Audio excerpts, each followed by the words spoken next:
What's up, everyone? Welcome back to Conflicts of Interest. This is episode 139. I'm the host, Kyle Anzalone. On today's show, I'm breaking down a new bill introduced by Senators Sanders, Lee, and Murphy that will replace the War Powers Act. Some good parts of this bill, some bad parts and shortcomings, so I'll get into all of that. Right now, people are demanding to cancel Ben and Jerry's and calling the company anti-Semitic. So I'll get into what provoked those claims, and then I'm going to look at a new lawsuit brought against the NYPD, alleging they're training officers how to get into people's sealed arrest records. So, all that and more on today's show.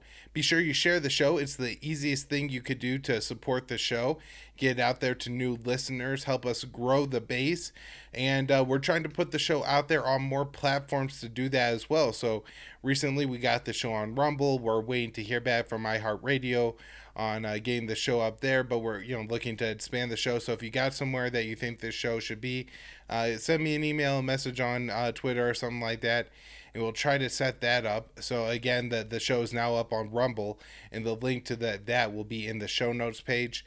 The show is always at the Libertarian Institute. That's where it's hosted. That's where I am the news editor and write the daily news roundup.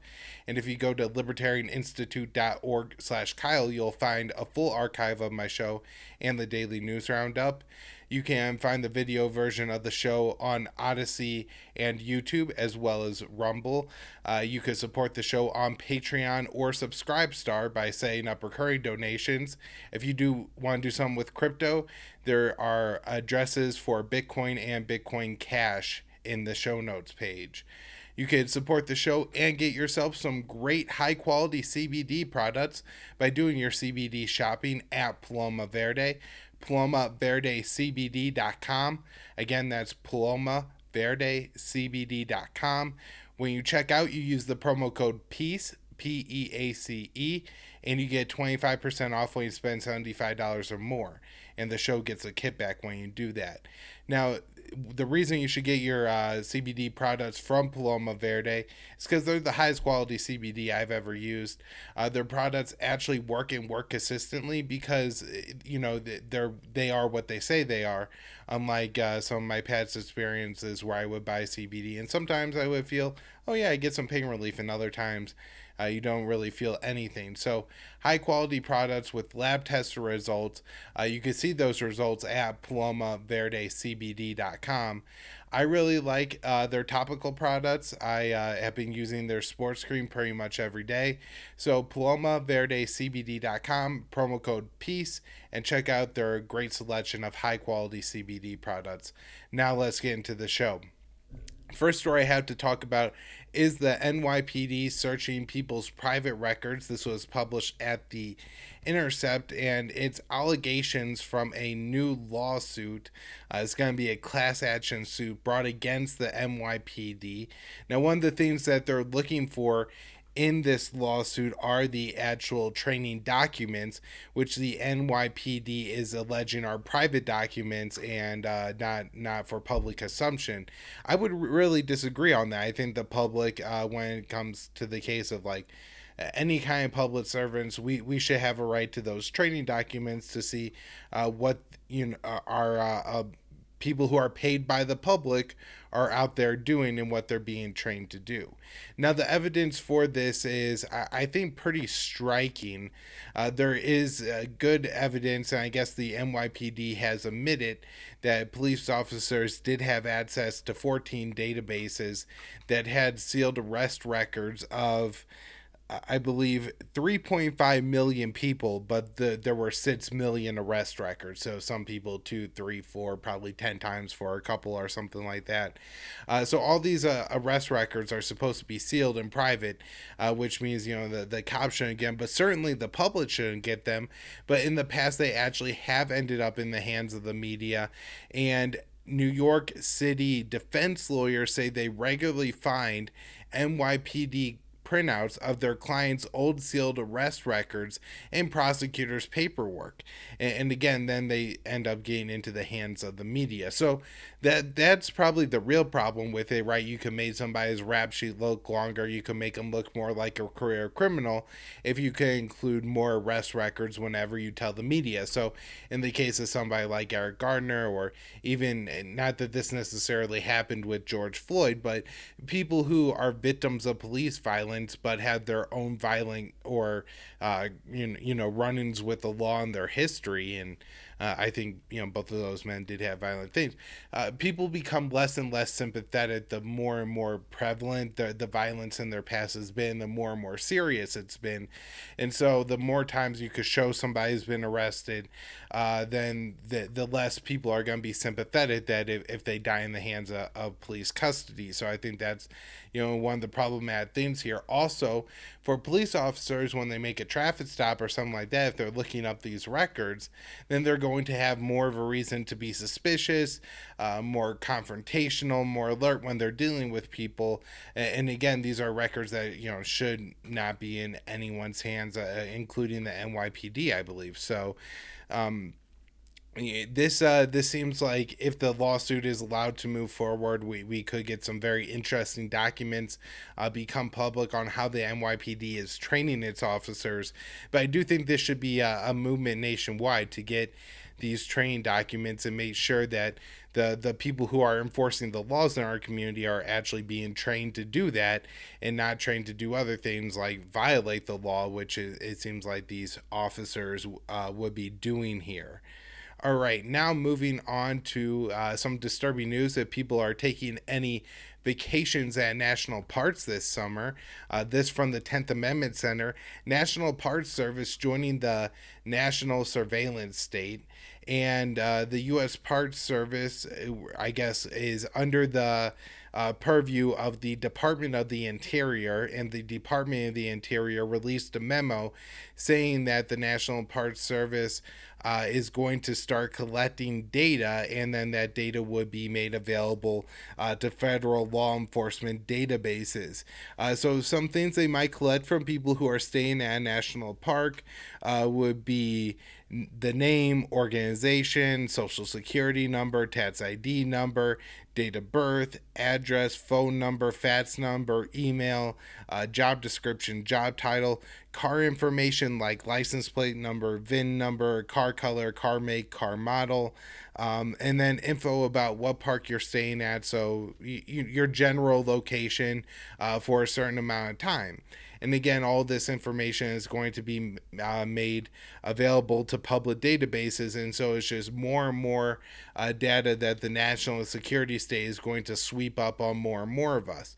This seems particularly nefarious for the current times, as I'm sure there's less people that are traveling through like TSA and airports right now, and so there's probably less information being collected on people at those places and where they're traveling. However, there's more people going to national parks. With COVID and lockdowns, tons of people bought RVs, more camping and stuff like that, and so this is maybe a way the government is offsetting that loss of data they were collecting on us before to get access to it in this way. All right, that's what I had on that story. The next is from Dave DeCamp at antiwar.com. Senate Republicans want to increase Biden's 2020 military budget by $25 billion. That's right. When Republicans found out that Biden was only increasing his military budget by, I think, like 1.5% or something like that over Trump's last budget, they threw a fit. How could the Pentagon not get at least a 5% bump in spending? I think this will actually get them to that 5%, 3 to 5% that they were looking for in an increase in Pentagon spending. Senator Jim Inhofe, he's from Oklahoma, said that he believes the $25 billion increase will have bipartisan support. It includes $1.1 billion for the Army and training exercises, and another 1.9 billion. I assume this is for the Army as well, for aviation platforms and combat vehicles. It's interesting that the Army is receiving at least $3 billion of this 25 billion, because in Biden's budget, one of the things he did is cut back the Army budget a little bit to give more money to research and development. This is something that I thought might happen with Biden's budget proposal, is that it would actually be a lot higher because Biden was cutting out things from the budget that he's going to be a-okay with actually approving and spending money on. He's just counting on the Republicans to come in and inflate the budget even higher, and that seems to be what's happening here. Let's move on and discuss this one detainee who got transferred out of Gitmo. Abdul Latif Nassar has been in Guantanamo Bay for well over a decade, and he was just released. He was cleared for review, so that they say this guy is in no way a threat to the U.S. We don't have a case against him we could put together. Probably anything that any kind of case they bring against him, the guy was tortured, so that's a big hole in their plan. And he gets released from Guantanamo Bay and gets to travel to Morocco. And so this is a little bit of good news that we've transferred one more person out of Guantanamo Bay, this terrible torture prison that we run in Cuba. Now, there are still 39 people detained at Guantanamo Bay. 10 are, like Mr. Nasser, able to be released. I believe, cleared for release, not going to do anything to the U.S. at any time. And then there's 17 people that come up for periodic evaluation as to whether they could be transferred. So I guess the Guantanamo Bay version of a parole board would sit down and decide if, this person is potentially a threat to the United States. It's very interesting that in a lot of cases it's the right wingers saying that we have to throw away our Constitution and our judicial rules when it comes to Guantanamo Bay, and we have to take all these people and hold them either forever, take them out back and shoot them, or figure out some way to prosecute them in our justice system where we allow evidence that was obtained through torture to come into the record. So, there's a huge problem with prosecuting these Guantanamo Bay cases because the Bush administration tortured these guys rather than, treating them like prisoners of war, something like that, or, looking at other methods, to extract information that are not inhumane, like torture, especially, some of the torture methods that were used in Guantanamo Bay. So let's see, then there are a bunch of remaining people, so that gets us down to, I guess, 12 or so remaining that aren't either in the 10 or the 17 that might be cleared. Some of these people are like Khalid Sheikh Mohammed, who was the guy who planned 9/11, somebody who we want in prison forever. And of all the people who got tortured in Guantanamo Bay, really not that sympathetic for this guy. It's just the precedent that it sets to torture somebody, thinking that that's the right thing to do, as the Bush administration did. And so one of the things in this article that I have up from Defense One, they're pointing out that just transferring the people that the Biden administration is going to be able to transfer out of Guantanamo Bay really isn't going to be a resolution to that prison, because we have all these people here and no path forward in our justice system to release them. And so, as much as I hate to say this, I think one of the solutions has to be that you prosecute somebody like Khalid Sheikh Mohammed, you move him to the United States, you prosecute him here, and anybody you can build a case against, you gotta let him go to a third country and end this calamity and this human rights embarrassment that we have on the Cuban island. It's very interesting in the past weeks how much people are screaming for the liberation of Cuba, and how many right wingers are in the U.S. are appalled by the Cuban government's human rights abuses, and even libertarians are jumping on the idea that we somehow need to be involved in the liberation of the Cuban people, when the U.S. runs a torture prison on the Cuban island. Not that Castro probably hasn't done, or the Castro regime now I guess it's Miguel Diaz, that's the president of Cuba. I'm sure they do terrible things in their prisons. Terrible things happen in the regular U.S. prisons all the time. But, we pit people up, random people from across the Muslim world, ship them off to a place that they had no idea even existed, and torture them for years and years. And even when they're found to be like innocent, like vague ties to the Taliban. They were kind of involved in the Taliban, but these people weren't international terrorists, and we still hold them for years and years, and just continue to force them to live in these atrocious conditions in Guantanamo Bay, and at the cost of millions of dollars every year to the American taxpayer. Not to mention again what it does to our Constitution and eroding what the American promise is meant to be. Now let's get into this new bill from Senators Bernie Sanders, Mike Lee, and Chris Murphy. Of course, people probably recognize all three of those names as have been leading the charge to try to end the U.S. intervention in Yemen. But here they have a little bit of a different idea rather than just trying to end the war in Yemen with another War Powers resolution. They're looking at overhauling the War Powers Act, which was passed during the Nixon administration over Nixon's veto. It was passed as a way to constrain presidential war powers. However, that's not really ends up being what's happened from the War Powers Act. And so there's a couple articles I have here, one by Daniel Larison at Responsible Statecraft, the other one by Mike Swanson, or David Swanson, excuse me. I think he's World Beyond War, and they both do a pretty good job of getting into this bill and breaking down where it's a positive and where it's a negative. So Swanson says, to be clear, this bill is not, peace, stability, and disarmament, and it doesn't deal with the, congressional inaction problem, which is that if the president's waging these unconstitutional wars and Congress isn't going to do anything about it, or they're going to pass resolutions that don't have any teeth, or allow the president to just veto any of these resolutions and continue to wage the war, then it really doesn't matter what's in any bill. The president is just the dictator, and the Congress doesn't have war powers at all. And so the Congress actually needs to rein in its war powers, and it needs to have consequences for presidents who violate the rules of the Constitution that say Congress declares war and the president just can't unilaterally go to war. And so if the Congress has to look at impeachment as a result, that's what it has to do.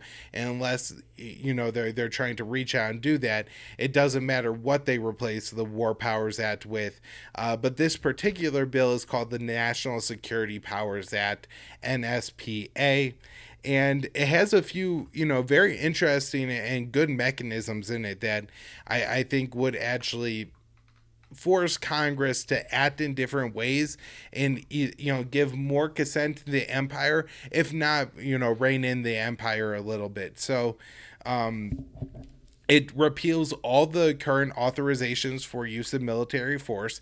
So this would include the 1991, I think it's the 1953, the 2002, and most importantly, the 2001. And so that in itself is really significant that it is repealing the 2001 AUMF, and it does not replace it. And it would call for, I guess, an end to all the AUMF 2001 AUMF operations, things going on around the world under that authorization. It would call for that to end in 6 months. So that does seem to be something. Now, it would require a joint authorization of Congress to enact a War Powers Act to stop the war. But that's already the case. It isn't clear in the bill if it would be a privileged motion like it is now. So in the past, every session of Congress, somebody like Ron Paul or Barbara Lee could introduce a bill, calling for the end of the war in Afghanistan or something like that. I would hope that this new legislation would ensure it's worded the same way to include that kind of language to allow it to be a privileged motion that anybody could bring to the floor and get a vote on. It defines the definition of hostilities, which the previous War Powers Act didn't. This was abused by the Obama and the Trump administration by defining hostilities so loosely that they were able to wage the war in Libya and claim that it wasn't hostilities. Although I do think that the current definition in this law has a lot of problems, including saying it's defined as the use of lethal force or lethal force are the potential to use lethal force, and that seems to allow something like what Obama did in Syria, where he was like, "Oh, we just have advisors, we don't have boots on the ground." I think it should just include a deployment of all troops to any country has to be approved by Congress. One thing in the War Powers Act is it basically allows the president to start a war and then has 60 days to get authorization from Congress, which if you let the president start a war and you give them any number of days before they had to get authorization for Congress, you just gave the president the ability to start the war. However, this does restrain it from 60 days to 20 days. And so, this may be a step in the right direction, as a war can be, far less entrenched in 3 weeks than in 2 months, and less in the minds of Americans that this is a war we're fighting. And so maybe this is a potential benefit to actually have this shortened to 20 days. It made some improvements on authorizations for use of military force, AUMFs. It says that the new AUMFs have to be only 2 years, and they have to have certain conditions like who the U.S. is fighting and why. Now, I think actually the 2001 AUMF is fairly limited to Afghanistan and fighting the Taliban and Al Qaeda there. However, it's been stretched to fight wars in dozens of countries. And so, again, once you pass one of these AUMFs, the government's going to run absolutely wild with it. But having the sunset clause, I think, is a good idea. It changes the way, I guess, funding for wars work, where if Congress doesn't explicitly fund a war through an authorization for use of military force, then that war won't have funding. I think that probably the 2 best things that this bill actually does, though, is it would change the way national emergencies and weapon sales are approved by the Congress. And so the president could declare national emergency, but it's only limited to 30 days without congressional approval. It could be only approved for 1 year at a time and 5 years maximum. This seems to make sense. If you have a national emergency going on for 5 years, it's not an emergency anymore. It's a status quo. And so you can't really act on emergency powers at that point. That seems like a pretty reasonable and beneficial way to have things done. Now the president declares a national emergency, and in 30 days he renews it and renews it and renews it. Yeah, that's possible. And just like with the war powers issues, if Congress isn't willing to act against the president, take actions against the president, then it's all meaningless anyways. When it comes to the weapon sales, it says that it will require Congress to give explicit approval for weapon sales. And so, in one sense, I think this may be a really, really good thing. That if Congress has to vote on these weapon sales, they're going to vote on less of them, especially when it right now happens like all the time. People don't even realize the State Department gives approval, the White House gives approval, it goes through, and unless Congress could put together a vote with a 2/3 majority in each house to override a presidential veto, they can't stop one of these weapon sales. And yet my fear is that what they're going to do is pass an annual arms sale package where they just give obscene amounts of leeway for the administration to negotiate arms sales. And so every single thing in this bill can be undermined, and it could end up not being any real step in the right direction. However, if some of these provisions play out like they should, this could rein in the U.S. empire a little bit. And so I don't think it's a complete waste to support or pass this bill. I don't think as David Swanson said, this isn't the end of empire or anything like that, but it is a step in the right direction. All right, let's look at this Ben and Jerry situation. So on Ben & Jerry's website right here, July 19th, 2001, they say Ben & Jerry's will end sales of our ice cream in the occupied Palestinian territories. Now, I did look into and clarify because I was actually concerned by that. Because if you're going to end all sales in the West Bank and East Jerusalem, which would be the occupied territories, then it seems that it's almost worse for the Palestinians because it's harder for them to get into Israeli proper than it is for the Israeli settlers. And so, if you're depriving anybody of Ben and Jerry's, it seems like you would have been depriving the Palestinians of Ben and Jerry's then. However, that's not the case. They're just ending the sales within the settlements, and I guess it is just through their licensed partnerships. And so, I'm not sure if. I've never been to the West Bank. If there's some equivalent to the local 7-Eleven gas station there where the dude goes to like Walmart or Sam's Club or whatever and buys like 50 of these Ben and Jerry's and then brings them to his gas station to sell. I'm pretty sure that'll still be happening, but they have any agreements to sell from Ben and Jerry's to an individual store there. I guess they would be cutting that off. They are still going to sell Ben and Jerry's within Israel proper. All right, so that doesn't seem like it should be a big deal or really anything I want to talk about on the show. I thought that if Ben and Jerry's really want to make a statement, they probably shouldn't sell ice cream anywhere in Israel except for the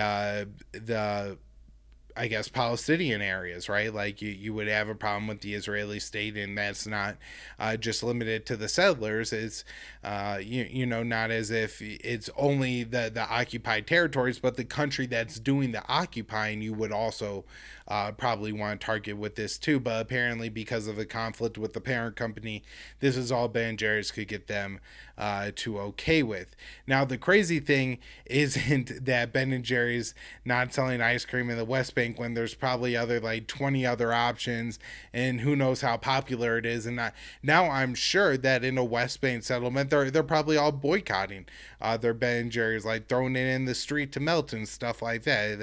That they feel personally insulted by this, and so now, no matter if they decide to reverse this decision or not, I'm guessing there's not going to be very many Ben and Jerry's sales within the West Bank, and probably less in Israel proper.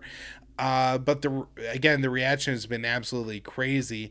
The Israeli ambassador to the United States, Gilad Erdan, sent a letter to the governors of 35 states that have laws on the book against the boycott, divestment, and sanctions movement. This is something I've talked about a lot in the past on the show. There's, 35 U.S. states that have passed laws saying that if you support boycotting Israel, then you are anti-Semitic and you cannot work for the state. And these laws have various teeth and stuff like that. Some it's caused like a speech pathologist in Texas to have to quit her job. And Abby Martin had a lawsuit against the state of Georgia, which she won over this law because it stifled her freedom of speech. And so the country of Israel is trying to use this to target Ben and Jerry's, which I guess is still based in Burlington, Vermont, although they have a parent company. It seems like if this was a little bit more of a right-wing company like My Pillow, and the French were calling for the U.S. to boycott My Pillow and to pass laws to prevent sales of My Pillow, every Republican would have an entire closet full of My Pillow pillows, no matter how terrible those pillows are. And it's very interesting that in this case it seems to have a lot of right-wing support, including for a Oklahoma state senator, James Lankford, who called for the state of Oklahoma to outright ban Ben and Jerry's products. I guess any place that the government would have any contracts with Ben and Jerry's to, sell ice creams at their ballparks or stuff like that, he wants to cancel all of that. And maybe the most over the top reaction I've seen so far is the Israeli president. This is a new president, by the way, Isaac Herzog, called for boycotts against Israel and against Israel, a new kind of terrorism. So he's saying this boycott by Ben and Jerry's is a new kind of terrorism. Absolutely absurd and disgusting rhetoric when, of course, it's the Palestinian people that are suffering, and why Ben and Jerry's made this decision. Now, I guess I should note here that since I do work for antiwar.com, and all of our articles this week from antiwar.com have had disclosure saying that antiwar.com has received donations in the past from Ben Cohen, the co-founder of Ben and Jerry's. And while I'm paid by antiwar.com, I never personally have had any money donated to me from Ben and Jerry's. I like their ice cream. It's okay. I don't agree with a ton of their politics, and on this one, I thought it was an okay move. I mean, it's good that it's happening. It's good that some companies are doing this. Apparently, it was the conflict with the parent company, but I think bigger moves could have been done. And it's really not that big of a deal. I guess maybe one of the things that this does, though, is all these overreactions, calling this terrorism, calling this anti-Semitic, helps to wear down the usefulness of those terms, and just brings the conversation more front and center. Even if don't necessarily think that the decision by Ben and Jerry's, especially since it doesn't even take place until I think after 2022 when the contract's up, right? So if anybody in the West Bank settler, get yourself you probably got a freezer, just fill it up with Ben and Jerry's over the next couple of years. You'll have some for years to come. And so while in a lot of ways I don't think it's a big deal or groundbreaking, the amount of attention it's gotten because of the overreaction, I do think it's important. Interesting story coming out of the Biden administration on Cuba, and that is the White House is forming a working group to review the ban of remittances to Cuba. Remittance payments are things where, like, somebody who lives, like, if you're from Brazil, you live in the United States, you work in the United States, and you send money to your family in Brazil, that's a remittance payment. These are key to places like Yemen, where I think a lot of the income of regular people now is made up of remittance payments. I think the World Bank said like 10% of the people in that country completely rely on it. I'm not sure how important remittance payments, especially since this is just remittance payments from the U.S., is to Cuba. However, there are a lot of money that is sent from the people in the United States, Cubans who now live here, back to their family in Cuba to try to help them to live a little bit better lives. I think you may buy a little bit more. Well, under the Obama administration, that this was allowed, and I think even under the Bush administration, it started in 2004 that these could be sent, and then that was cut off again during the Trump administration, claiming that the Cuban government was taking too much of the money. Now the Biden administration says they're forming a working group to figure out how to do remittance payments to Cuba in a way where a lot of the money doesn't go to the Cuban government. Now it seems like the decision should actually be on the Cuban Americans who want to send money back to their families, how much they're willing to let the Cuban government take. I'm sure most countries would collect taxes on money coming into their country, so I don't know if what the Cuban government is doing here is as nefarious as the Biden administration wants to claim, or that they really need a working group to do this, but hopefully they will allow remittances to start going to Cuba sometime in the near future. So the U.S. Made a deal with Germany this week, signed a deal with Germany on the Nord Stream 2 pipeline. For anybody watching the video here, you can see a little map of how there's a small gulf or something between Finland and Estonia, where Russia reaches out to the Gulf of Finland and was at the Baltic Sea, and they've now run a pipeline from there to Germany, and this is the Nord Stream 2 pipeline. This is going to bring a lot of gas, or I think liquefied natural gas, into Central Europe, and it's really going to reduce the energy costs of some of these people. Germany has been very excited about this project. The U.S. has threatened to sanction it, including at the start of the Biden administration. However, the Biden administration has backed up on that now, and they are saying that they're not going to sanction Germany for importing this Russian gas. Now, in the agreement between Germany and the United States, Germany did say that they would sanction Russia if Russia was meddling in the Ukrainian, I guess, liquefied natural gas market. I'm not sure exactly how that's going to be defined. I'm guessing Germany is going to have a different interpretation of that than the U.S. Ukraine is very unhappy with this situation. And by the way, the agreement between the U.S. and Germany also called for $1 billion of German investment in Ukrainian energy projects.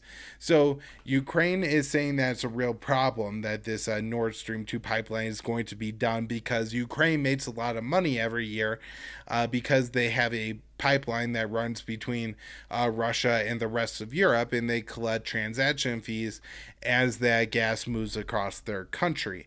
And so, seeing a loss of income, they're very unhappy with this.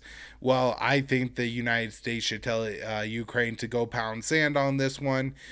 Too bad if you had maybe not had such a corrupt government, and all these government officials who have been lining their pockets all these years had invested more money in maintaining the energy infrastructure of Ukraine, then more liquefied natural gas would be flowing through Ukraine, and they wouldn't have built this very expensive pipeline at the bottom of the sea to Germany. But that's what has happened. Tough love for the Ukrainians is what the Biden administration should say. Ukrainian officials are making it known that they're unhappy with this. They're asking for mediation between themselves and Germany at the European Union, and they're also looking for more security guarantees from the U.S. and Germany, including, of course, that entry into NATO they've been seeking for so long. And so this part of it is disturbing because I know in the past when I've seen situations the U.S. makes this nuclear deal with Iran in 2015. It's a positive thing that Obama did. Oh wait, but now we have to start a war in Yemen supporting Saudi Arabia because the Saudis are getting a little bit nervous about their place in the U.S. axis. And so if the U.S. looks at this and Ukraine says, "Oh no, we're worried about us being less important because the oil or the gas is going straight into Germany," the U.S. could do things militarily with Ukraine to show more support. I don't think they would go as far as letting Ukraine join NATO. Let's hope at least, but other military support or something like that. Another interesting story in this region is Russia says that, or the U.S. Admiral, U.S. Navy Admiral Robert P. Burke, the commander of U.S. naval forces in Europe and Africa, has said that Russia is increasing their aggression in the Black Sea. This was extremely confusing to me because anybody who watches the show knows that the U.S. just got done conducting massive 32 nation war games in the Black Sea, including countries like Ukraine and Georgia that are not members of NATO, but the U.S. Has said that they're on the path to NATO membership, and Russia has called it a red line, allowing these countries to join NATO. So this could be a real issue as the U.S. conducts more and more war games in this region. And it wasn't even that the U.S. just conducted this one massive war game in the Black Sea recently. As soon as the Sea Breeze 21 war games concluded, the U.S. started a new round of war games, this time I think hosted by Bulgaria, and was only 14 nations, called Breeze 2021. You see how that's a little tricky bit of propaganda right there, make the two sound alike so people just think that this is like an extension or something else. No, it's a completely different set of war games. We also had last month the UK, which is a US NATO ally, HMS Defender sailed within 12 miles of the coast of Crimea, provoking an incident with Russia. And so I think if anybody's been more aggressive in the region, you would have to look at the US and our NATO allies. Speaking of war games, this one by Rick Roseroff at antiwar.com U.S. airborne troops armored vehicles arrive for multinational NATO exercises in Georgia. The games are going to take place from July 26th to August 6th. Honestly, whoever came up with the name of this one isn't doing that great of a job. It's called Agile Spirit. I don't know, all the other ones like Eagle Falcon and stuff like that sounds so much cooler, but they went with Agile Spirit on this set of war games. The exercise is run by the U.S. and Georgia, and it includes Britain, Canada, Estonia, Germany, Italy, Latvia, Lithuania, Poland, Romania, Spain, Turkey, and Azerbaijan and Ukraine. So that's a long list of countries and big war games. And of course, remember, Georgia is on the southern border of Russia. I'm sure Russia views this as more kind of U.S. hostile aggression. Two quick updates on Afghanistan that I think are important. This one is a statement from Joint Chiefs of Staff Chairman General Mark Milley saying that 200 of the, I think, 419 Afghan district centers are now under control of the Taliban, and that's up from 81 district centers in the last month. So that's a big change. Now, I'm not sure if this is maybe debunking the idea that the Taliban have been avoiding taking district centers, or that the Taliban took all these district centers, and that's when they said, well, we're taking way too many district centers, and have since slowed the number that they're taking. This is 200 of 419 is almost half, and it's just surprising how fast the wheels are coming off of this thing.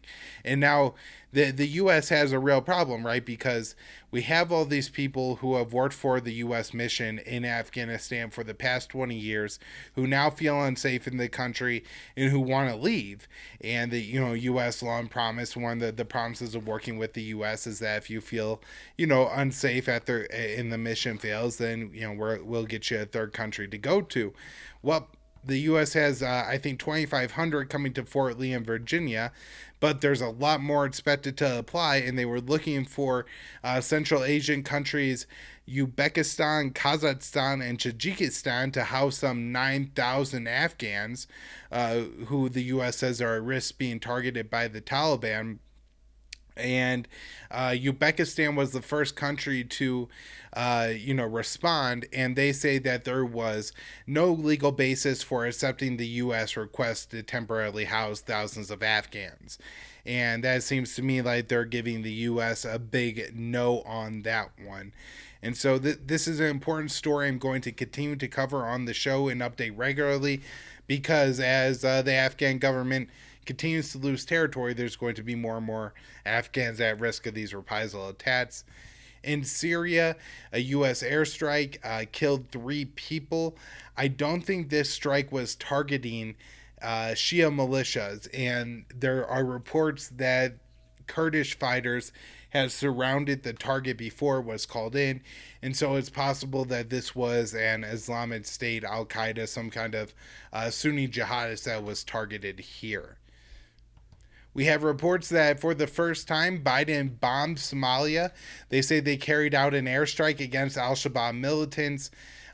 No idea who was killed here or when I guess when we'll actually have any results of actual reporting on the ground, other than just the AFRICOM statements. We know from the Trump administration, who routinely bombed Somalia, that a lot of times the bombing went completely unreported. And so I find it interesting that they're saying that this is the first airstrike under Biden. I would say it's the first admitted airstrike under Biden, but who knows if the CIA has carried out one there in the past. And it wouldn't surprise me if that happened and went completely unreported. And even if civilians were killed here, I doubt that it would be reported. Continuing with some news in Africa, we're now moving on to Ethiopia, where the civil war in that country seems to be expanding a little bit. November of 2020, there was a situation where I don't want to go into exactly how the whole war broke out. Me and Will interviewed Danny Sherjan on this, but war broke out in Ethiopia. The government went in and basically kicked out the government of the country's Tigray region and allied with different ethnic militias in Ethiopia, as well as the Eritrean, the neighboring country, their military, to fight against this insurgency in Ethiopia. The Ethiopian government declared victory, and then suddenly, about a month or a month and a half ago, we're getting all these reports that the Tigray forces are fighting back and pushing the Ethiopian and other militaries out of the Tigray region of Ethiopia. Well, now they're reporting that these Tigrayan forces have crossed out of just the Tigray region and are attacking the neighboring Afar region. And I believe some of the people from this region were part of the ethnic militias attacking the Tigray region. And one of the reasons this is so important is the UN says there's famine or near famine conditions in a large part of the Tigray region. We're now seeing over 50,000 people displaced from their home in the Afar region. And so this is an area of the world where food distribution is on the brink. And as this war continues to grind on and apparently grow, that situation could get a lot worse.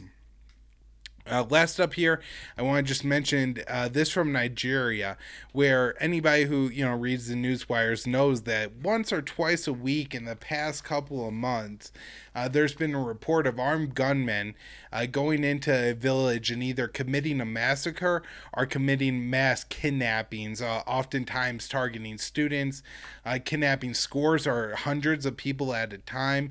Oftentimes, these people are ransomed back to the government. Just this week, I think the government got 100 ransomed students back.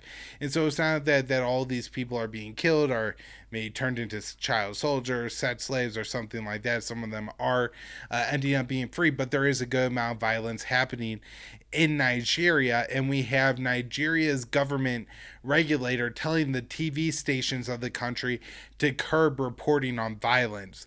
And so I wanted to mention this because it could change the amount of reporting we're seeing out of Nigeria. I'm sure that this is the biggest African country by population, and so there is probably a larger Western international media presence in Nigeria as compared to some other African countries. But if less reporting comes out of Nigeria, that could be the cause of the reason, even if just local sources aren't reporting it, so then it's not getting picked up by the international media. All right, everybody, that's where I'm wrapping the show for this week. Hope everybody's enjoying the show. Share it. It's new out on Rumble. Subscribe to the show there if you have an account.